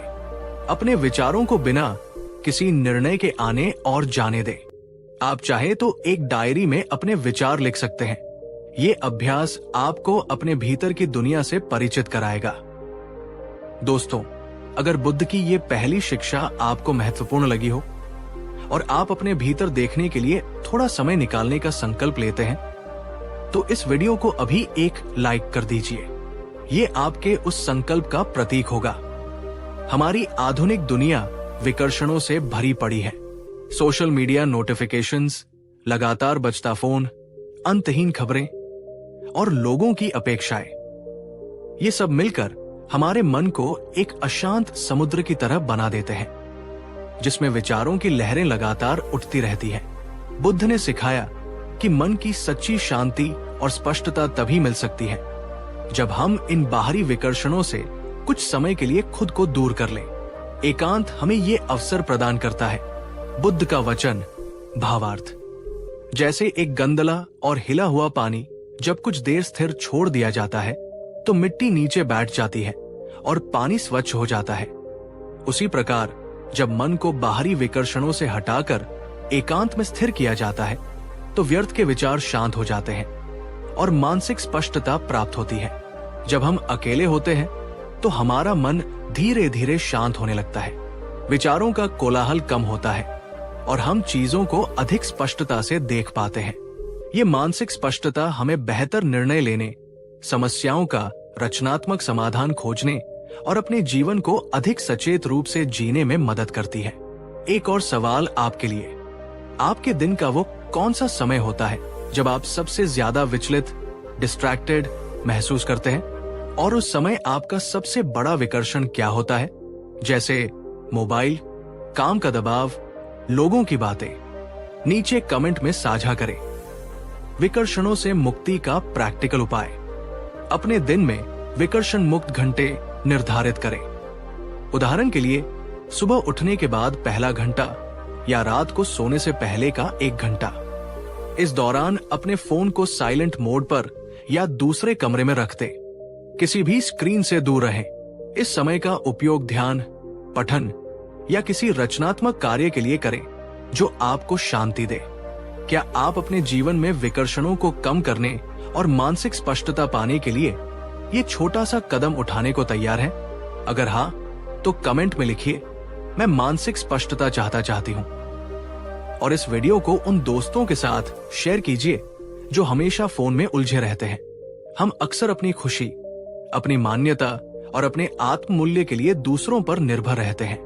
हमें दूसरों की प्रशंसा चाहिए, दूसरों का साथ चाहिए, दूसरों की स्वीकृति चाहिए। ये निर्भरता हमें भावनात्मक रूप से कमजोर बनाती है। बुद्ध ने सिखाया कि सच्ची स्वतंत्रता और भावनात्मक मजबूती तब आती है जब हम स्वयं पर निर्भर रहना सीख जाते हैं और एकांत हमें आत्मनिर्भर बनने का प्रशिक्षण देता है। बुद्ध का वचन। भावार्थ। जैसे एक शक्तिशाली सिंह वन में निर्भय होकर अकेला विचरता है, किसी झुंड पर निर्भर नहीं रहता, उसी प्रकार जो व्यक्ति अपने भीतर शक्ति और शांति पा लेता है वो दूसरों की स्वीकृति या उपस्थिति पर निर्भर नहीं रहता, वो स्वयं में पूर्ण होता है। जब हम अकेले होते हैं तो हमें अपनी समस्याओं का समाधान स्वयं खोजना पड़ता है। हमें अपनी भावनाओं को स्वयं समझना और संभालना पड़ता है। हमें अपनी कंपनी में सहज होना सीखना पड़ता है। ये प्रक्रिया हमें भीतर से मजबूत बनाती है। हम सीखते हैं कि हमारी खुशी का स्रोत हमारे भीतर है, किसी और व्यक्ति या परिस्थिति में नहीं। ईमानदारी से जवाब दीजिएगा, क्या आप अपनी खुशी के लिए दूसरों पर बहुत अधिक निर्भर महसूस करते हैं? क्या किसी के चले जाने या किसी की उपेक्षा से आपका मन बहुत ज्यादा विचलित हो जाता है? आत्मनिर्भरता बढ़ाने का प्रैक्टिकल उपाय। सप्ताह में एक बार कोई ऐसा काम अकेले करने की योजना बनाएं जो आप आमतौर पर दूसरों के साथ करते हैं, जैसे अकेले फिल्म देखने जाना, अकेले किसी रेस्टोरेंट में खाना खाना या अकेले किसी नई जगह पर घूमने जाना। शुरुआत में ये थोड़ा असहज लग सकता है, लेकिन धीरे धीरे आप अपनी कंपनी को एंजॉय करना सीख जाएंगे और आपका आत्मविश्वास बढ़ेगा। दोस्तों, अगर आप भी भावनात्मक रूप से मजबूत और आत्मनिर्भर बनना चाहते हैं तो इस वीडियो को एक थम्स अप दें और कमेंट में लिखें, मैं आत्मनिर्भर बनूंगी। ये स्वयं से किया गया एक वादा होगा। दुनिया के कई महान आविष्कारक, लेखक, कलाकार और चिंतक अपने सबसे बेहतरीन काम एकांत में ही कर पाए हैं। ऐसा इसलिए है क्योंकि एकांत हमारे मन को विचारों के सामान्य पैटर्न से हटकर कुछ नया सोचने और कल्पना करने की स्वतंत्रता देता है। बुद्ध की शिक्षाएं भी गहन ध्यान और एकांत चिंतन का ही परिणाम थी। जब मन बाहरी शोर से मुक्त होता है तो वो अधिक ग्रहणशील और रचनात्मक बन जाता है। बुद्ध का वचन। भावार्थ। जैसे उपजाऊ भूमि में बोया गया बीज सही वातावरण मिलने पर अंकुरित होकर विशाल वृक्ष बनता है, उसी प्रकार एकांत में जब मन शांत और ग्रहणशील होता है तो उसमें नए विचारों और गहरी अंतर्दृष्टियों के बीज अंकुरित होते हैं। एकांत में हमारा अवचेतन मन अधिक सक्रिय हो जाता है। हमें अचानक किसी समस्या का समाधान मिल सकता है, कोई नया विचार सूझ सकता है या किसी पुरानी बात पर एक नई दृष्टि मिल सकती है। ये मोमेंट अक्सर तभी आता है जब हम अकेले और शांत होते हैं। आपसे एक सवाल, आपके जीवन का सबसे रचनात्मक विचार या किसी समस्या का सबसे अच्छा समाधान आपको कब और किस परिस्थिति में मिला था? क्या उस समय आप अकेले थे? अपने अनुभव कमेंट में साझा करें। रचनात्मकता बढ़ाने का प्रैक्टिकल उपाय। यदि आप किसी रचनात्मक कार्य में लगे हैं या किसी समस्या का समाधान ढूंढ रहे हैं, तो कुछ समय के लिए जानबूझकर एकांत में जाएं। प्रकृति में टहलें, शांत कमरे में बैठें या बस अपनी आंखें बंद करके विचारों को स्वतंत्र रूप से बहने दें। अपने साथ एक नोटबुक रखें ताकि आप अपने विचारों को तुरंत नोट कर सकें। अगर आप अपनी रचनात्मकता को एक नया आयाम देना चाहते हैं, तो कमेंट में लिखिए, मैं अपनी रचनात्मकता को जगाऊंगी। और इस वीडियो को उन सभी क्रिएटिव लोगों के साथ शेयर करें जिन्हें आप जानते हैं। जीवन में दुख का एक बड़ा कारण है संसार की चीजों और रिश्तों से अत्यधिक आसक्ति। हम चीजों को पकड़कर रखना चाहते हैं, लोगों को नियंत्रित करना चाहते हैं, और जब चीजें हमारी इच्छा के अनुसार नहीं होती तो हम दुखी होते हैं। बुद्ध ने अनासक्ति, डिटैचमेंट का मार्ग सिखाया, चीजों और लोगों के प्रति एक स्वस्थ दूरी बनाए रखना, बिना उदासीन हुए। एकांत हमें इस अनासक्ति का अभ्यास करने में मदद करता है। बुद्ध का वचन। भावार्थ, कमल का फूल कीचड़ में खिलता है पर कीचड़ से अछूता रहता है। उसी प्रकार ज्ञानी व्यक्ति संसार में रहता है पर संसार के सुख दुख और कोलाहल से अपने मन को अछूता रखता है। ये क्षमता एकांत में आत्मचिंतन और ध्यान से विकसित होती है। जब हम अकेले होते हैं तो हम ये महसूस करना शुरू करते हैं कि हम बाहरी दुनिया के बिना भी पूर्ण और शांत रह सकते हैं। हम अपनी पहचान को चीजों, उपाधियों या रिश्तों से जोड़ना कम कर देते हैं। इससे हमारे भीतर एक गहरी शांति और संतोष का भाव जागृत होता है, जो बाहरी परिस्थितियों पर निर्भर नहीं करता। एक अंतिम पर गहरा सवाल, क्या आप अक्सर छोटी छोटी बातों से परेशान हो जाते हैं? क्या दूसरों की राय या संसार की घटनाएं आपके मन की शांति को आसानी से भंग कर देती हैं? आंतरिक शांति पाने का प्रैक्टिकल उपाय। प्रतिदिन कुछ समय सचेतन मौन का अभ्यास करें। इस दौरान अपने विचारों और भावनाओं के प्रति सजग रहें, लेकिन उनसे जुड़े नहीं। उन्हें आकाश में तैरते बादलों की तरह देखें जो आते हैं और चले जाते हैं। ये अभ्यास आपको अपने मन का साक्षी बनना सिखाएगा और आपको बाहरी घटनाओं से कम प्रभावित होने में मदद करेगा। दोस्तों, बुद्ध की ये 5 शिक्षाएं हमें दिखाती है कि अकेलापन कोई अभिशाप नहीं, बल्कि एक वरदान है। ये आत्मखोज, शांति और शक्ति का मार्ग है। अगर इन शिक्षाओं ने आपके हृदय को छुआ है, तो इस वीडियो को एक जोरदार लाइक दीजिए। तो हमने बुद्ध की 5 शक्तिशाली बातें सुनी जो एकांत के महत्व को दर्शाती है। लेकिन सवाल यह है कि हम इस ज्ञान को अपने जीवन में कैसे उतारें? हम अकेलेपन के डर को दूर करके एकांत को अपना मित्र कैसे बनाएं? धीरे धीरे शुरुआत करें। अगर आपको अकेले रहने की आदत नहीं है, तो एकदम से घंटों अकेले रहने की कोशिश न करें। दिन में 15 से 20 मिनट से शुरुआत करें और धीरे धीरे इस समय को बढ़ाएं। एकांत को उद्देश्यपूर्ण बनाएं। अपने एकांत के समय को किसी सकारात्मक गतिविधि से जोड़ें, जैसे पढ़ना, लिखना, ध्यान करना, संगीत सुनना, प्रकृति में घूमना या कोई नया शौक विकसित करना। डिजिटल डिटॉक्स करें। एकांत के समय अपने फोन और अन्य उपकरणों को दूर रखें।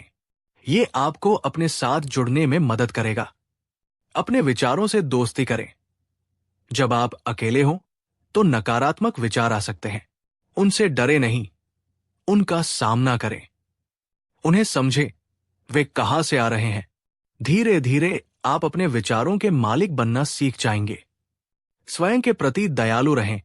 हर किसी का एकांत का अनुभव अलग होता है।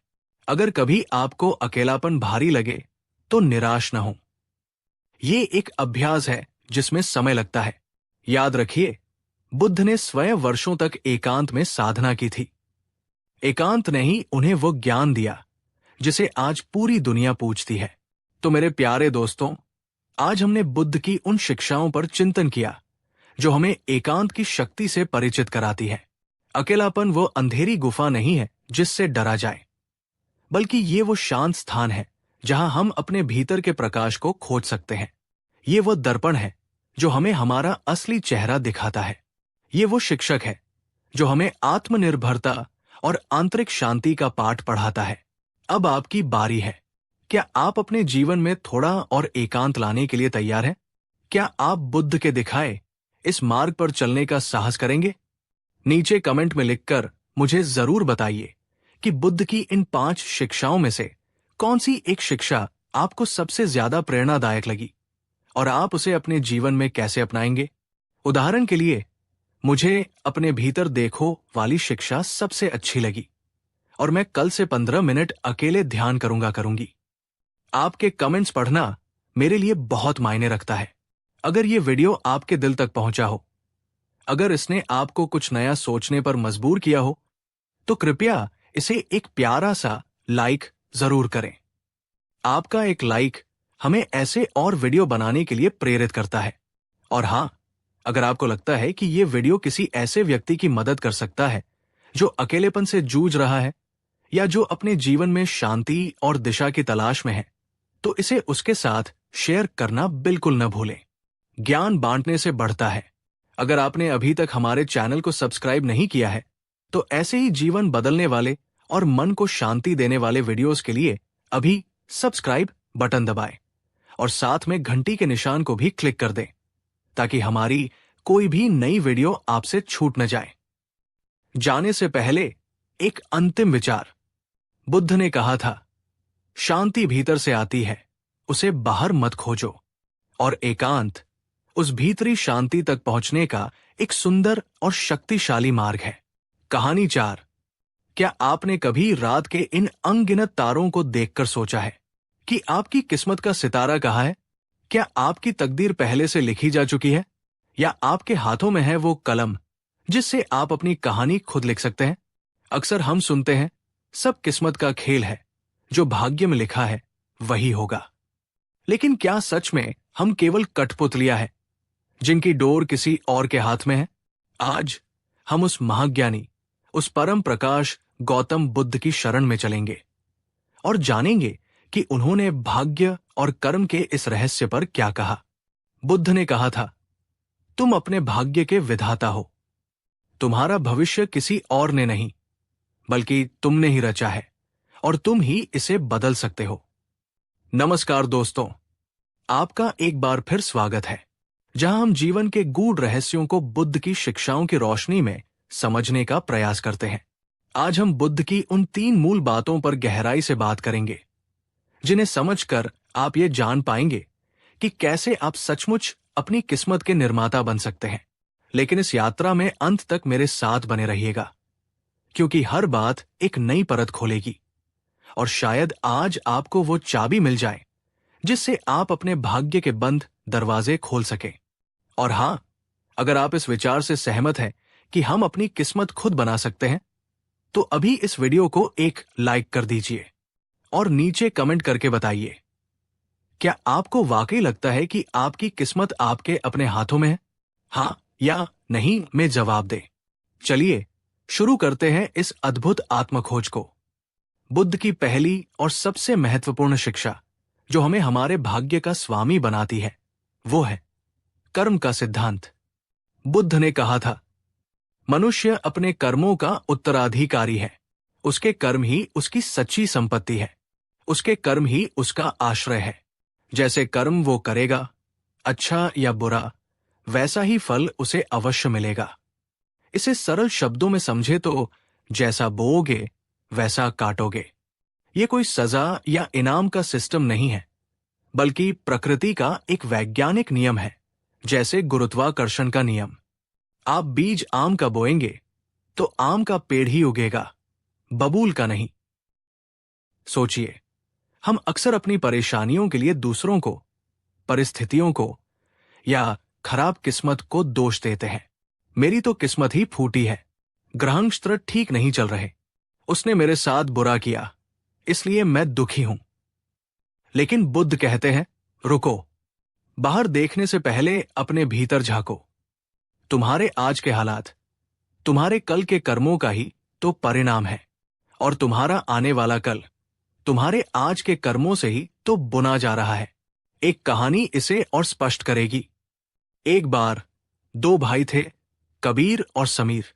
दोनों एक ही गांव में एक ही जैसे माहौल में पले बढ़े। कबीर मेहनती था, ईमानदार था। वो सुबह जल्दी उठता, अपने खेत में कड़ी मेहनत करता, दूसरों की मदद करता और हमेशा सच बोलता।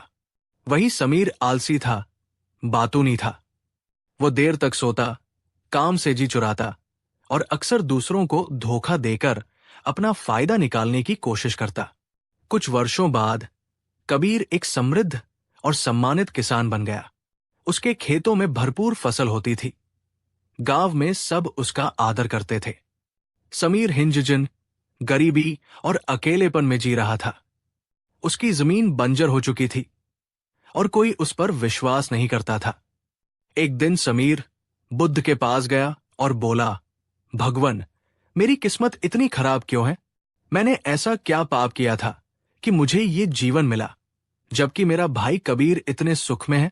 बुद्ध मुस्कुराए और कहा, पुत्र, ये किस्मत का दोष नहीं, तुम्हारे कर्मों का चुनाव है।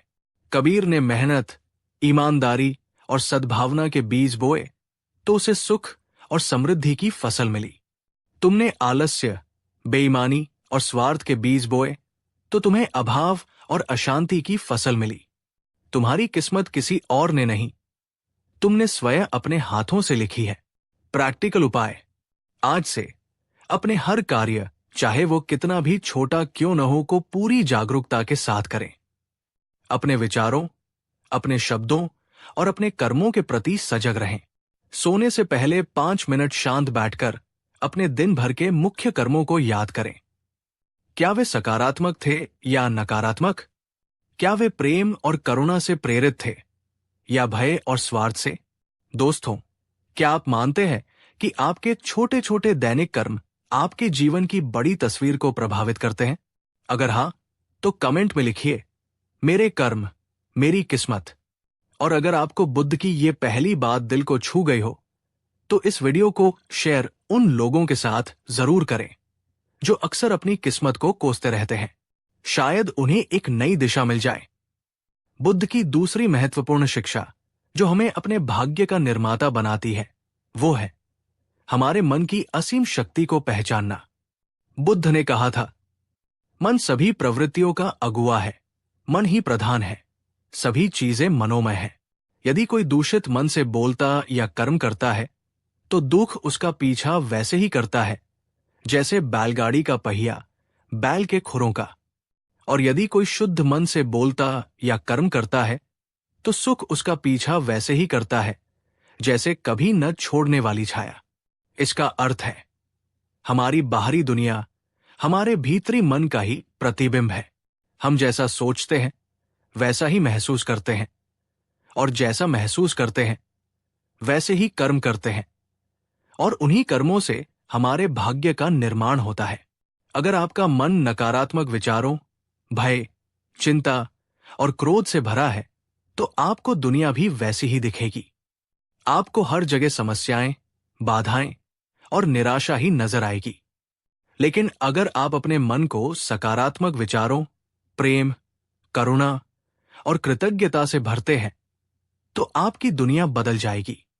आपको अवसर, समाधान और खुशियां दिखाई देने लगेंगी। आइए इसे एक और कहानी से समझते हैं। एक प्रसिद्ध चित्रकार थे जो 2 अलग अलग तरह के चित्र बनाने के लिए जाने जाते थे। एक में वे स्वर्ग का दृश्य बनाते थे, शांत, सुंदर, दिव्य। दूसरे में वे नरक का दृश्य बनाते थे, भयावह, दुखद, पीड़ादायक। एक दिन एक युवक उनके पास आया और पूछा, गुरुदेव, आप इतनी सटीकता से स्वर्ग और नरक के चित्र कैसे बना लेते हैं? क्या आपने इन्हें देखा है? चित्रकार मुस्कुराए और कहा, पुत्र, मैंने स्वर्ग या नरक को बाहर कहीं नहीं देखा। जब मेरा मन शांत, प्रेमपूर्ण और सृजनात्मक होता है तो मेरे भीतर स्वर्ग का अनुभव होता है और वही मेरे कैनवास पर उतर आता है। और जब कभी मेरा मन अशांत, क्रोधित या भयभीत होता है तो मेरे भीतर नरक का अनुभव होता है और वही चित्र बन जाता है। स्वर्ग और नरक बाहर नहीं, हमारे अपने मन की अवस्थाएं हैं। हमारा मन एक बगीचे की तरह है। आप इसमें गुलाब के फूल भी उगा सकते हैं और कांटेदार झाड़ियां भी। चुनाव आपका है। आप अपने विचारों के माध्यम से अपने भाग्य का नक्शा तैयार कर रहे हैं। प्रैक्टिकल उपाय: जागरूकता। प्रतिदिन कुछ समय अपने विचारों को देखने का अभ्यास करें। वे किस प्रकार के हैं? सकारात्मक या नकारात्मक? रचनात्मक या विनाशकारी? सकारात्मक पुष्टि: सुबह उठकर और रात को सोने से पहले कुछ सकारात्मक वाक्य दोहराएं, जैसे मैं शांत हूं, मैं सक्षम हूं, मैं प्रेमपूर्ण हूं, मैं अपने भाग्य का निर्माता हूं। ध्यान, मेडिटेशन, नियमित ध्यान का अभ्यास आपके मन को शांत, केंद्रित और सकारात्मक बनाने में मदद करेगा। दोस्तों, क्या आपने कभी अनुभव किया है कि जब आपका मूड अच्छा होता है तो सब कुछ अच्छा लगने लगता है, और जब मूड खराब होता है तो अच्छी चीजें भी बुरी लगती हैं? ये मन की शक्ति का ही प्रमाण है। नीचे कमेंट में बताइए, आप अपने मन को सकारात्मक रखने के लिए कौन सा एक तरीका अपनाते हैं, जैसे संगीत सुनना, प्रकृति में घूमना, अच्छी किताबें पढ़ना आदि। आपके अनुभव दूसरों के लिए प्रेरणा बन सकते हैं। अगर ये बात आपको समझ आ रही है तो इस वीडियो को एक लाइक तो बनता है। बुद्ध की तीसरी महत्वपूर्ण शिक्षा जो हमें अपने भाग्य का निर्माता बनाती है वो है सही दिशा में निरंतर प्रयास, सम्यक प्रयास और दृढ़ संकल्प, अधिष्ठान का महत्व। बुद्ध ने ये नहीं कहा कि सिर्फ अच्छा सोचने या अच्छे कर्म करने की इच्छा रखने मात्र से सब कुछ बदल जाएगा। उन्होंने सिखाया कि हमें अपने लक्ष्यों को प्राप्त करने के लिए, अपने भाग्य को बदलने के लिए सक्रिय रूप से सही दिशा में प्रयास करना होगा। बुद्ध ने कहा था, आलस्य मृत्यु का मार्ग है, उद्यम अमृत पद है। आलसी व्यक्ति मरे हुए के समान है, जबकि उद्यमशील व्यक्ति वास्तव में जीवित है। और जैसे एक चट्टान हवा के झोंकों से नहीं हिलती, वैसे ही बुद्धिमान व्यक्ति प्रशंसा या निंदा से विचलित नहीं होता। इसका मतलब है कि किस्मत या भाग्य कोई ऐसी चीज नहीं है जो आसमान से टपक पड़ेगी। यह आपके द्वारा किए गए सचेत, निरंतर और सही दिशा में किए गए प्रयासों का परिणाम है। अगर आप तैरना सीखना चाहते हैं तो सिर्फ पानी के किनारे बैठकर मैं तैरना चाहता हूं, मैं तैरना चाहता हूं सोचने से काम नहीं चलेगा।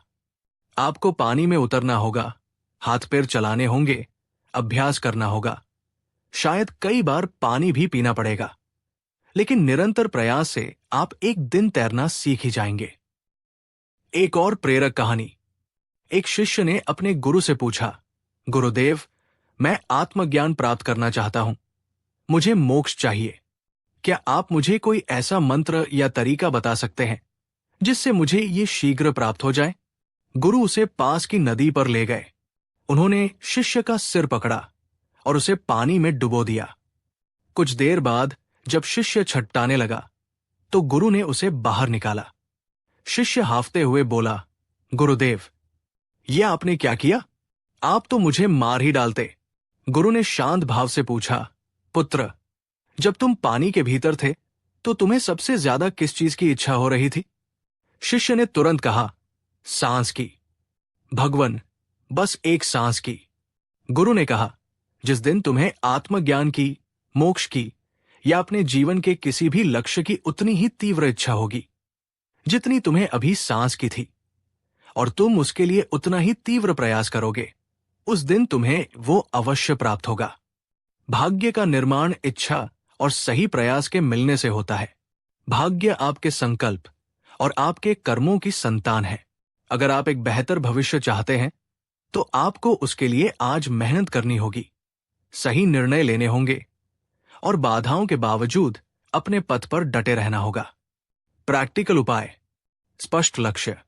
अपने जीवन में आप क्या पाना चाहते हैं उसे स्पष्ट रूप से परिभाषित करें। छोटी शुरुआत: उस लक्ष्य तक पहुंचने के लिए छोटे छोटे मैनेजेबल कदम तय करें और आज ही पहला कदम उठाएं। निरंतरता, हर दिन अपने लक्ष्य की दिशा में थोड़ा ही सही पर कुछ न कुछ अवश्य करें। निरंतरता चमत्कार कर सकती है। दृढ़ता, असफलताएं और बाधाएं आएंगी, उनसे निराश न हो, उन्हें सीख के रूप में लें और अपने प्रयास जारी रखें। दोस्तों, क्या आपके जीवन में कोई ऐसा लक्ष्य है जिसे आप पाना चाहते हैं, लेकिन उसके लिए जरूरी प्रयास करने से कतरा रहे हैं? याद रखिए, बुद्ध ने कहा, उठो, जागो और तब तक मत रुको जब तक लक्ष्य प्राप्त न हो जाए। यह विवेकानंद का प्रसिद्ध कथन है, जो उपनिषदों से प्रेरित है और बुद्ध की शिक्षाओं के सार से मेल खाता है। अगर आप आज ये संकल्प लेते हैं कि आप अपने सपनों के लिए पूरी लगन से प्रयास करेंगे, तो कमेंट में लिखिए, मैं प्रयास करूंगी, मैं अपनी किस्मत बदलूंगी। ये संकल्प आपके भीतर एक नई ऊर्जा का संचार करेगा और इस ऊर्जा को फैलाने के लिए इस वीडियो को उन लोगों तक शेयर करें जिन्हें थोड़ी प्रेरणा और साहस की आवश्यकता है। तो दोस्तों, बुद्ध की इन 3 बातों को अगर हम अपने जीवन में उतार लें, कर्म का अटूट नियम, आपके कर्म ही आपकी नियति तय करते हैं।